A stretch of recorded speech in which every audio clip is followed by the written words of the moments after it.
अब तक बहुत सारे नौजवान बहुत सारे तदफीन में जुड़े हैं, लेकिन इस मरहूम की जो दर्द भरी दास्तान है, मैं चाहता हूं कि आप भी सुने और तमाम इंसानियत भी सुने और इनकी हक़ में दुआएं भी करें कि इंसान कैसे कैसे दर्द से सफ़र से गुज़रता है। जब ये अच्छा कमाते थे, केरला में रहते थे, सऊदी को गए थे, सऊदी को जाकर 90s की बात कर रहा हूँ, उस वक्त पर इनकी सैलरी 30,000 रुपये थी। 30,000 रुपये कमा कर अपने बीवी बच्चों को इंडिया देकर भेजते थे, बच्चों को काबिल भी बनाया। हम तो बार बार सुनते हैं कि माँ बच्चे को पेट में 9 महीने पालती है, लेकिन बाप जहन में ज़िंदगी भर पालता है, अपने औलाद के लिए खुद भी कुर्बानी दे देता है। लेकिन जब बाप के पास पैसा आया, यानी इस मरहूम के पास, शमशुद्दीन साहब के पास, तो इन्होंने बीवी बच्चों को सऊदी को बुला लिया। सऊदी को जब बुला लिया तो इनको भी, यानी इनके वाइफ को भी जॉब पे लगाया गया। वो जॉब करना चाहती थी शायद, तो जॉब को उनको लगाया गया, तो उनकी सैलरी हो गई 60,000, इनकी सैलरी थी 30,000। फिर कुछ ही दिन गुजरे, उनके पास कुछ पैसा आया, उनकी बीवी के पास, इनको अपनी ज़िंदगी से दूर कर दिया।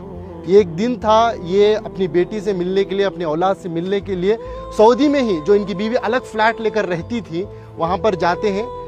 बाप अपनी बेटी की मोहब्बत में एंट्री लेता है, जाता है, बेटी दरवाज़ा खोलती है, बेटी बाप को देखती है, जैसे ही बाप को देखती है एकदम से दरवाजे को मूछ देती है। एक तमाचे की तरह इस मरहूम के चेहरे पर पड़ा। ये मैं नहीं कह रहा हूँ, ये इनकी खुद की ज़बानी है। मरने से पहले, कुछ दिन पहले इन्होंने इस वाक़े को बताया है। इसके गवाह हमारे इनायत साहब है, कहाँ है? हाँ, ये हैं। ये बता ये रहे हैं कि सऊदी से दिल दुखने के बाद, दर्द मिलने के बाद, बेंगलुरु के एक टॉप एरिया में एक बिल्डिंग में एक मैनेजर के तौर पर काम करते थे। ये खुद उसके गवाह हैं कि एक मिलिट्री की तरह सिस्टम था इनका, उसूल आदाब के पक्के थे, बिना आयरन के कपड़ा नहीं पहनते थे।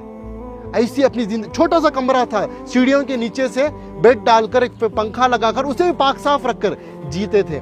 ये पूछने लगे कि भाई, मैं तो समझा आप एक सिक्योरिटी गार्ड है, लेकिन आपकी ये पाकी सफाई को देखकर, आपके ये मिलिट्री सिस्टम को देखकर, आपकी इस डिसिप्लिन को देखकर मेरे अंदर सवाल पैदा हुआ, आपकी ज़िंदगी में क्या हुआ?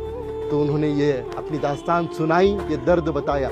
तो बस मैं इंसानियत से यही बात कहना चाहता हूँ कि दौलत तो कमाना है, वो मुक़द्दर की मिलेगी, लेकिन अपने रिश्तों को बनाएं पहले, अपने बच्चों को, अपनी औलाद को मुसलमान बनाएं, इंसान बनाएं।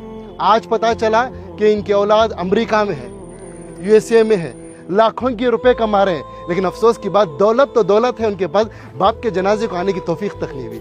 ये अल्लाह का करम है कि अल्लाह ने मुझे और आपको चुना है। मैं और आप आए नहीं यहाँ पर, अल्लाह हमें भेजा है, अल्लाह ने हमें ये तौफीक दी है, तब जाकर इस कब्रस्तान में आए हैं, इस मरहूम के जनाजे में शिरकत कर रहे हैं। इस मरहूम की नसीब देखिए, आज मस्जिद में नमाज़ के जनाजा अदा हुई। इनाम भाई, बड़ा मजमा था, मस्जिद के इमाम साहब, एक आलिम दीन ने इनका जनाजे की नमाज़ पढ़ाई, और तमाम अल्लाह के नेक बंदे मिलकर आकर आज तदफीन के लिए जुड़े।